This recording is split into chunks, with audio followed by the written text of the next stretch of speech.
ऐसी बहुत कम फिल्म्स होती हैं जो एक्चुअली एंटरटेनिंग नहीं इंफोटेनिंग होती हैं, जिससे आपको काफ़ी कुछ ऐसा पता लगता है जिसके बारे में आप सोचते नहीं हो। हिस्ट्री के बारे में स्पेशली ऐसी चीज़ें जो सुन के ही थोड़ा ऐसे लगता है कि यार ऐसा हुआ होगा, और वही चीज़ जब आप स्क्रीन पे देखते हो तो आपको लगता है कि यार ऐसा हुआ होगा। मतलब वो जो फीलिंग है ना, वो इतनी ज़्यादा डिटेरियोरेटिंग हो जाती है आपके दिल के लिए कि आपको समझ नहीं आता कि यार ये मैं क्यों देख रहा हूँ। सत श्रीकाल, माय नेम इज हर्ष रिहाल। आज हम बात करने लगे हैं छावा के बारे में। इंडिया में ना वॉरफेयर के लिए ज्यादा मूवीज बनाई नहीं गई हैं, और जो बनी हैं वो ज्यादातर लव स्टोरीज ही थी। कोशिश इस मूवी में भी की गई कि थोड़ी सी लव स्टोरी डाल दी जाए, पर वो फिट बैठी कि नहीं।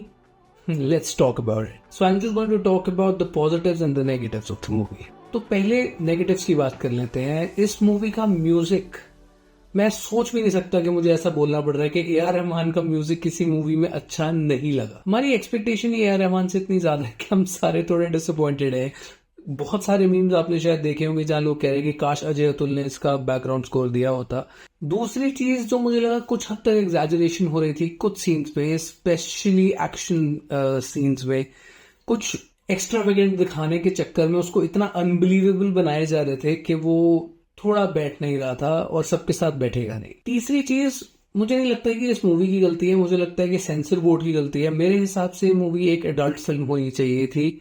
आई नो कि बच्चों को ये कहानी पता होनी चाहिए, पर इतनी ब्रूटैलिटी दिखाना to young kids is not good. मतलब एक्शन इतना ब्रूटल है, इतने आराम से गले कट रहे हैं, और एंड में तो क्या क्या हो रहा है। अगर आप, if you are a parent, I would urge you to not watch this with your kids.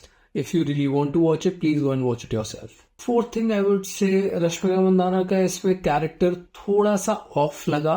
She did a great job as an actress, पर आई थिंक उनकी प्रॉब्लम वही है, जो उनकी हिंदी पंक्चुएशंस है वो उतनी बढ़िया नहीं बैठती। कि वो as a Marathi lady, she was not fitting the character at all. She was looking the character, but she was not fitting in terms of, उनके डायलॉग जैसे लग रहे थे जैसे वो पढ़ के बोल रही हैं, या जैसे उन्होंने लर्न किया है वैसे ही बोल दिया है। बहुत लंबे लंबे पॉजेज हैं उनके डायलॉग्स में, विच feels odd. Biggest negative of the movie is that this is a very, very heavy topic. This is a very heavy film. This is something that will bring out the anger out of every person watching this. This will urge you to feel bad about a certain atrocity that took place. So be ready for that. Now let's come to the positives, guys. Movie की cinematography is top notch. Initial sequences से लेके the last final shot, which is highly VFX oriented, but उस shot में जो कमाल किया है cinematographer जी ने, this person is just mind blowing. Second thing I think is the realistic action. जैसे मैंने शुरू में कहा कि थोड़ा exaggeration दिखाया गया है, but काफी हद तक realistic भी दिखाने की कोशिश की गई है. And by realistic I mean कि देर आर सीन्स जो इतने कॉम्पैक्ट है, जहां पे हजारों लोग एक छोटे से कमरे में लड़ रहे हैं. So I am really really proud कि इंडियंस ने ऐसा कुछ बनाने की कोशिश की है जो इतना सफोकेटिंग लगेगा देखने में. आई डोंट नो उन्होंने शूट कैसे किया होगा, so kudos to that.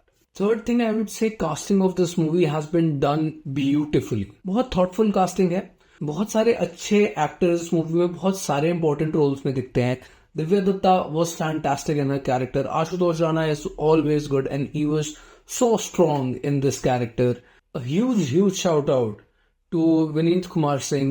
This man has been in the industry for so long, and the work he has done in this movie is commendable. आप मूवी देखने के बाद इनके फैन जरूर हो जाएंगे, and you will feel कि इनको कहीं और देखा है. Second thing I would say is, hands down, Vicky Kaushal. This is his movie. He lives the character. He is Sambhaji Maharaj. He is so angry throughout the movie.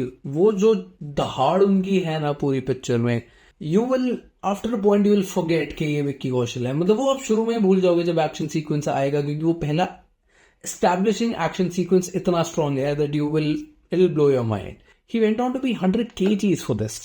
Wow, man. Number 1 is without a doubt Akshaye Khanna as Aurangzeb. I know कि उनकी acting में बहुत ज्यादा help उनके makeup ने भी की है, क्योंकि बहुत सारे सीन्स ऐसे हैं where Aurangzeb is not saying anything. He just sitting there eating grapes, lying on the bed, being very indifferent towards a lot of things. There's a lot going on in his head, पर वो कुछ भी ऐसे दिखा नहीं रहे हैं. But जिन सीक्वेंसेस में ही has dialogue, sequences where he is getting angry और where he is showing his emotions, I don't think Akshaye Khanna के अलावा मैं किसी भी और को इमेजिन कर पाऊंगा इस कैरेक्टर में. Aurangzeb for me for life is going to be this man. Power के साथ भी हारना जो है ना, वो दिखाने के लिए आंखों से एक्टिंग करने की बहुत जरूरत थी, जो आई थिंक अक्षय खन्ना ने बहुत ही बढ़िया करी है. मतलब धागा खोल दिया बाबा, क्या काम किया है. Other than that, I think this is all from me, and my name is Harsh. Please like the video and subscribe to my channel, and let me know what you think about this movie in the comment section below. Thank you so much, guys.